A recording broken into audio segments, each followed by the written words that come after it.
Hello everyone. I hope everyone is fine and healthy. और please इस difficult time में अपना ध्यान रखिए। तो हम आगे बढ़ेंगे अपने 12th के सिलेबस के साथ, ठीक है। और हम डिस्कशन करेंगे थर्मोडायनेमिक्स के बारे में। नाउ थर्मोडायनेमिक्स बहुत ही इंपॉर्टेंट चैप्टर है, तो मैं इसके बारे में थोड़ा ब्रीफली पहले डिस्कशन करना चाहता हूँ कि ये क्यों इंपॉर्टेंट है, ठीक है। जो भी आप रियल प्रोसेसेस देखते हो, जैसे कि आप देखते हो कि बाइक रन होती है, आप देखते हो कि कार रन होती है, ठीक है। और ये सब चीजें, इवन आप पानी गर्म करना या फिर खाना बनाना, इन सब में थर्मोडायनेमिक्स, अपने आसपास हर जगह थर्मोडायनेमिक्स का यूज होता है, ठीक है। तो बहुत इंपॉर्टेंट है कि ये सारी प्रोसेसेस कैसे होती है, ये समझने के लिए हमें बेसिक नॉलेज पता होना चाहिए थर्मोडायनेमिक्स के बारे में, ठीक है। तो थर्मोडायनेमिक्स बेसिकली वर्ड सुनते ही अपने दिमाग में आता है कि अरे ये एक ऐसा टॉपिक होना चाहिए जिसमें कहीं ना कहीं टेम्परेचर की बात होने वाली है, right. So basically it is nothing but the branch of the science that deal with the concept of heat and temperature, and sometime it also talk about the internal conversion of heat in other form of the energy, क्योंकि हम सब जानते हैं कि energy को एक form से दूसरे फॉर्म में कन्वर्ट कर सकते हैं, इसको डिस्ट्रॉय नहीं कर सकते। तो यहाँ पे हीट के अलग अलग फॉर्म, हीट एनर्जी को हम अलग अलग फॉर्म में भी कन्वर्ट कर सकते हैं, इसके बारे में डिस्कशन होता है थर्मोडायनेमिक्स में। तो हमारा फोकस रहेगा heat inter energy of work से शुरू करेंगे हम, और लॉज ऑफ थर्मोडायनेमिक्स के बारे में डिस्कशन करेंगे। हम हीट इंजन और रेफ्रिजरेटर के बारे में भी पढ़ेंगे, फिर कार्नोट साइकिल के बारे में पढ़ेंगे, अलग अलग डिफरेंट प्रोसेसेस के बारे में पढ़ेंगे। तो बेसिकली हम सारा थर्मोडायनेमिक्स से रिलेटेड एस्पेक्ट कवर करेंगे, ठीक है। तो हम बहुत बेसिक से शुरू करते हैं कि थर्मोडायनेमिक्स होता क्या है। तो thermodynamics is nothing but the branch of science that deal with concept of heat and temperature and the inter conversion of heat and other form of energy, ठीक है। और कोई भी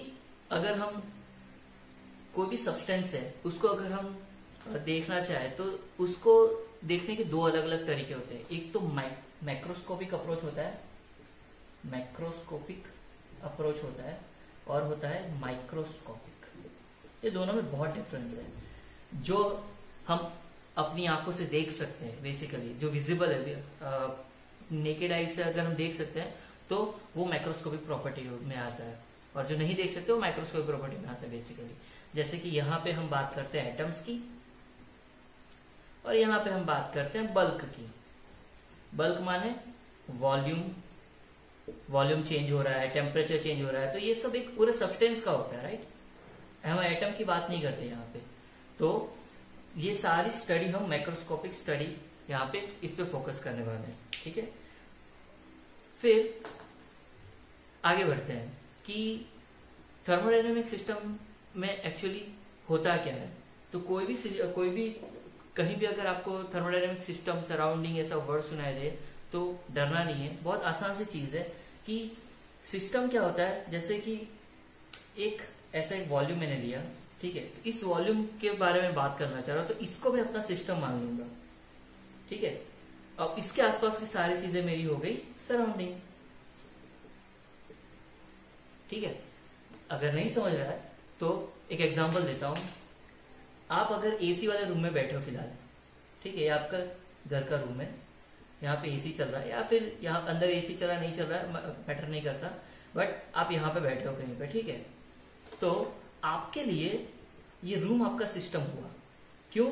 क्योंकि आपके बॉडी पे जो टेम्परेचर आप जो फील कर रहे हो वो इस रूम के टेम्परेचर के हिसाब से है। तो मैं मानता हूं अगर ये 25 डिग्री सेंटीग्रेड, बाहर का 38 डिग्री सेंटीग्रेड है, तो ये बाहर का जो टेम्परेचर है वो सराउंडिंग में आ गया।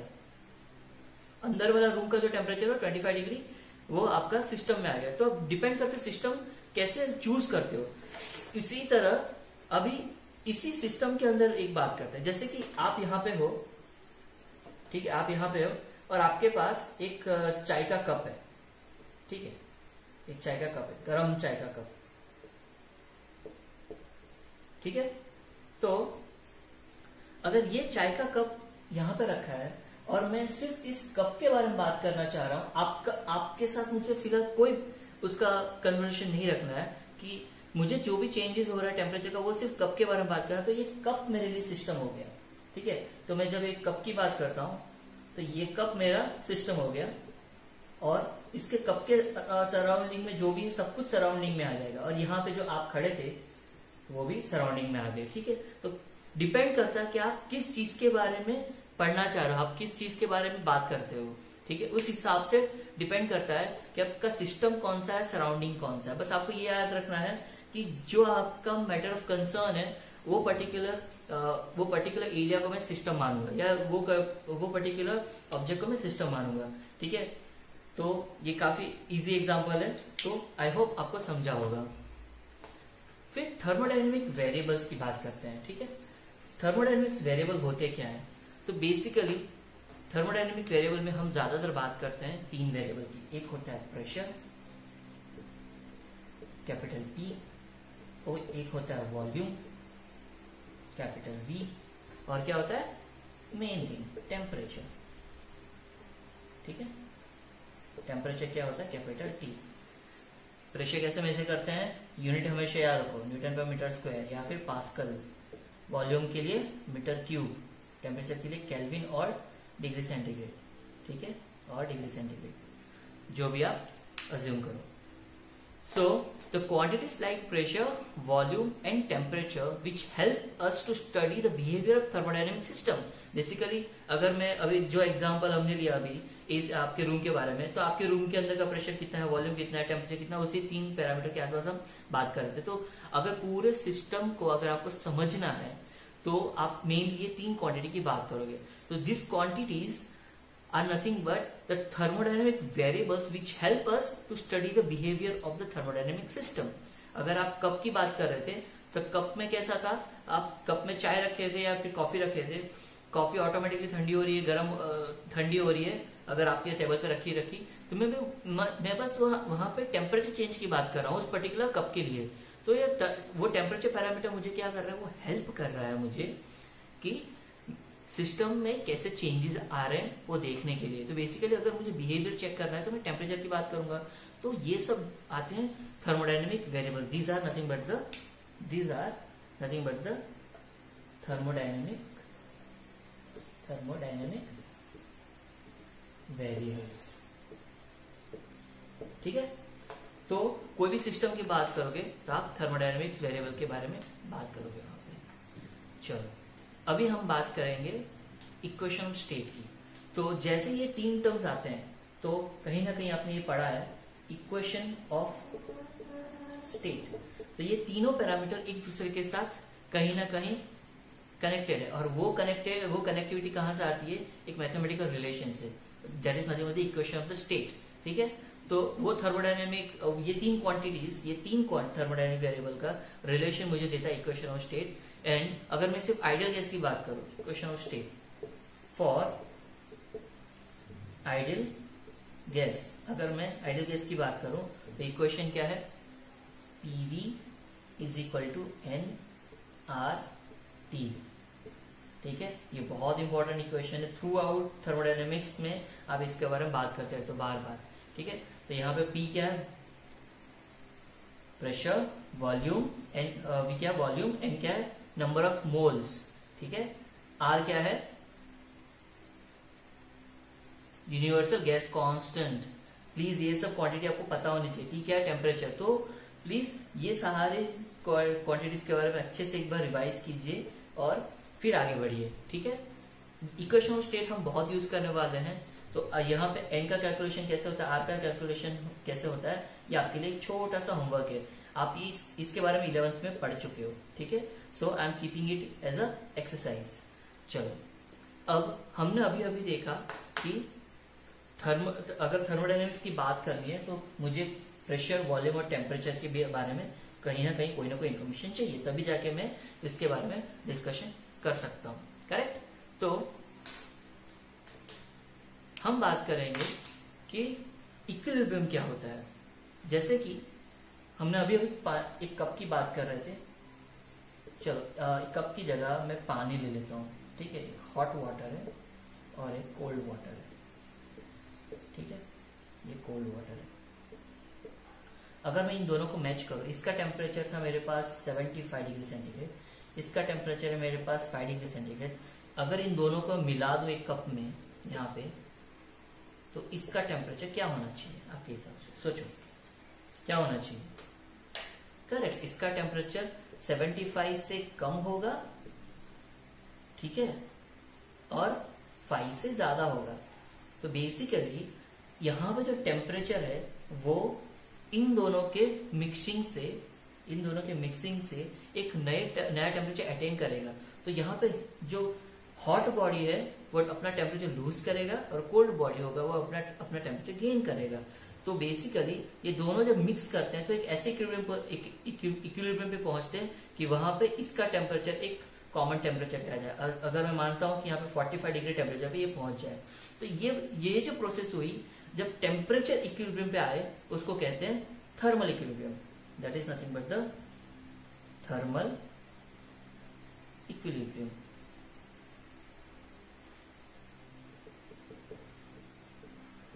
ठीक है, ये हो गया आपका थर्मल इक्विलिब्रियम जब हम टेम्परेचर की बात करें बेसिकली।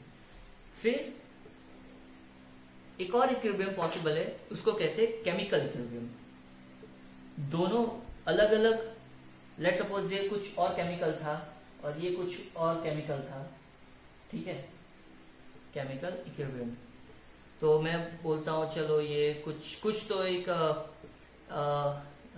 लेट्स से एल्यूमिनिया ले लीजिए और एक तरफ ऑक्सीजन ले लीजिए, ठीक है। अगर ये दोनों का कंपोजिशन मैं मिला दूं तो यहाँ पे मुझे एक बेसिकली एक फाइनल कंपोजिशन मिलेगा, उसको कहते हैं केमिकल कंपोजिशन। और वो chemical composition is nothing but the stable chemical composition is nothing but the chemical equilibrium, ठीक है। कंपोजिशन, हम इसमें कंपोजिशन की बात करते हैं, ठीक है। फिर आता है आपका मैकेनिकल इक्विलिब्रियम। मैकेनिकल इक्विलिब्रियम, कोई भी ऑब्जेक्ट मैकेनिकल इक्विलिब्रियम में तब होता है जब भी कोई भी सिस्टम, हम बोले कि थर्मल इक्विलिब्रियम में मतलब हम टेम्परेचर इक्विलिब्रियम की बात कर रहे हैं यहाँ पे। केमिकल इक्विलिब्रियम में जैसे कि हम बात कर रहे थे कंपोजिशन, इसका इक्विलिब्रियम है स्टेबल है। और है मैकेनिकल इक्विलिब्रियम, कोई भी अनबैलेंस्ड फोर्स नहीं है एक्सटर्नल, तो जैसे कि हम प्रेशर या फोर्स कोई भी आप बोल सकते हो। अगर ये तीनों सेटिस्फाई करते हैं तब हम बोल सकते हैं कि ये थर्मोडायनेमिक इक्विलिब्रियम में है, ठीक है।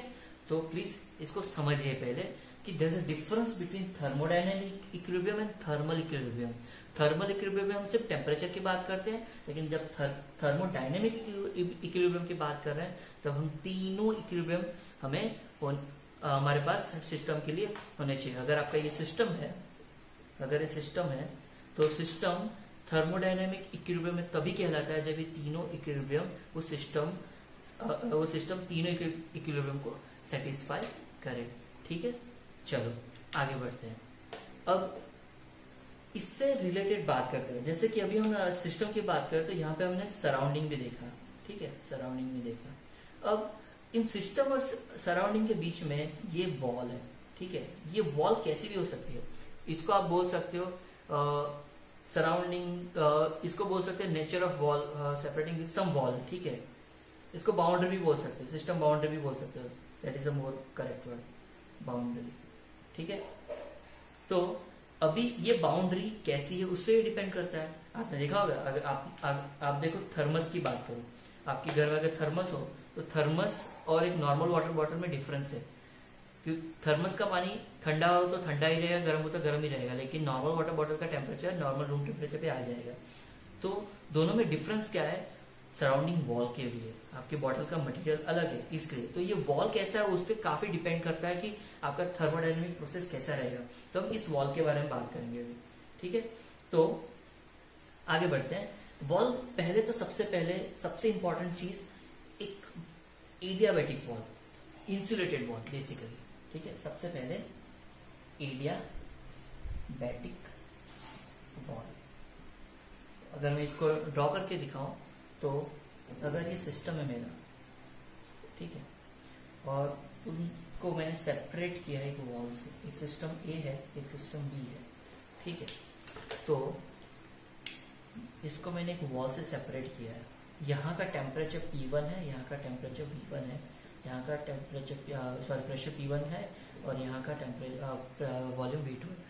Basically P1 V1 V1 V2 और ये A सिस्टम है, ये सिस्टम B है, दोनों को सेपरेट किया है विथ सम वॉल।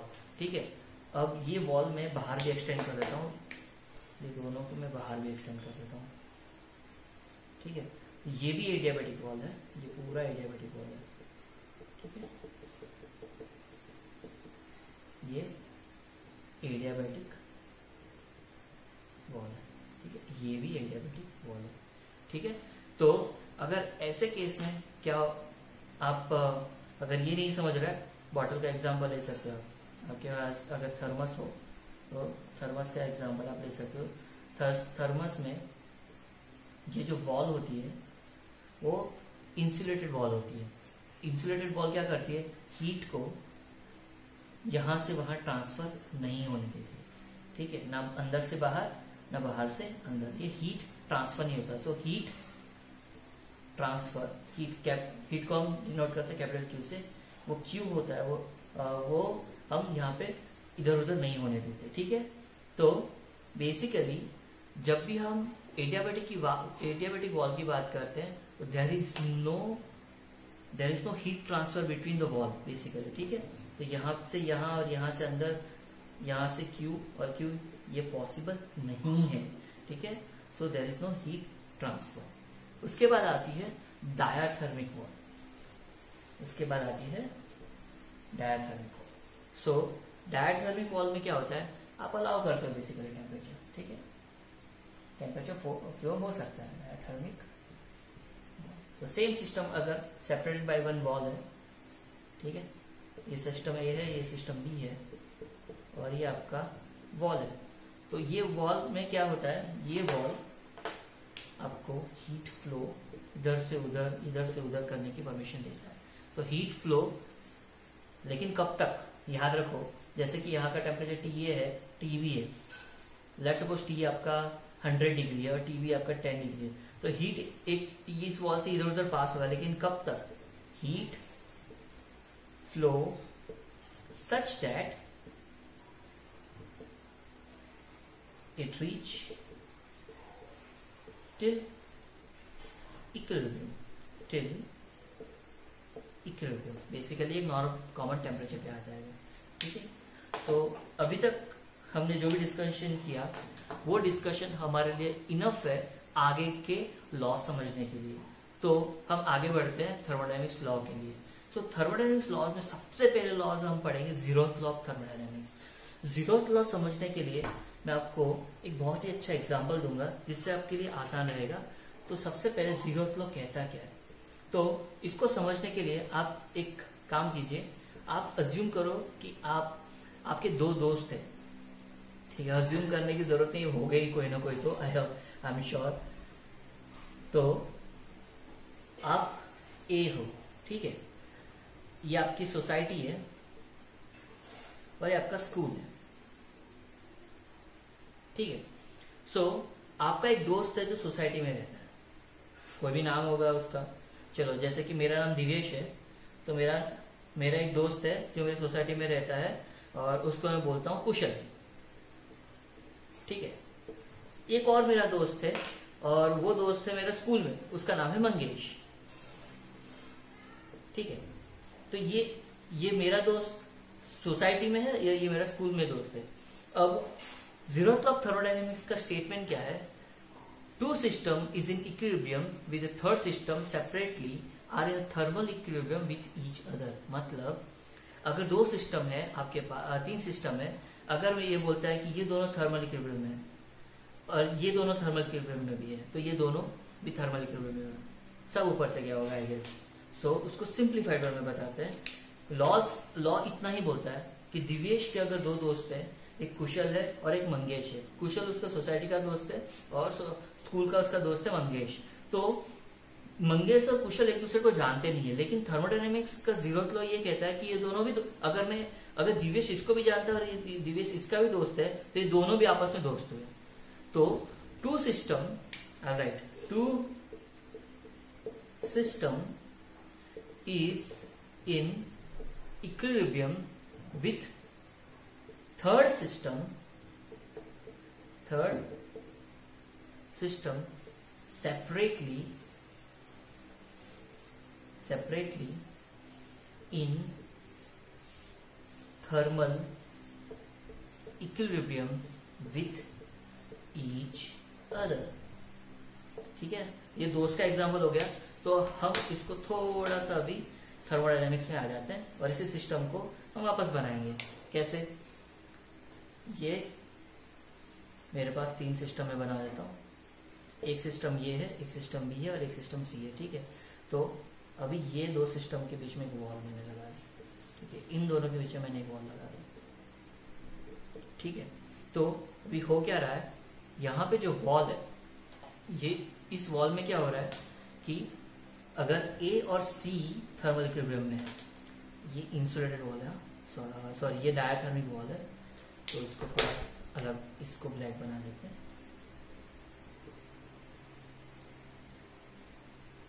ठीक है, ए और सी इक्विलिब्रियम में है, बी और सी भी इक्विलिब्रियम में है, ए और सी इक्विलिब्रियम में है, बी और सी भी इक्विलिब्रियम में है। तो जीरो तो ये कहता है ए और बी भी इक्विलिब्रियम में होगा, देन ए और बी भी इक्विलिब्रियम में होगा। ठीक है, ये होता है जीरो। तो आप अपने हिसाब से थोड़ा अभी और पढ़िए और आप इसको रिफ्रेम कर सकते हो आपकी अपनी लैंग्वेज में। ठीक है, सो प्लीज रिमेम्बर, कंसेप्ट को अच्छे से समझोगे तो आसानी से लिख पाओगे, अगर नहीं समझोगे तो उसको लिखने में आपको बहुत दिक्कत होगी। ठीक है, चलो अब आगे बात करते हैं कि थर्मोडायनेमिक्स में स्टेट वेरिएबल किसको कहते हैं। So what you mean by thermodynamics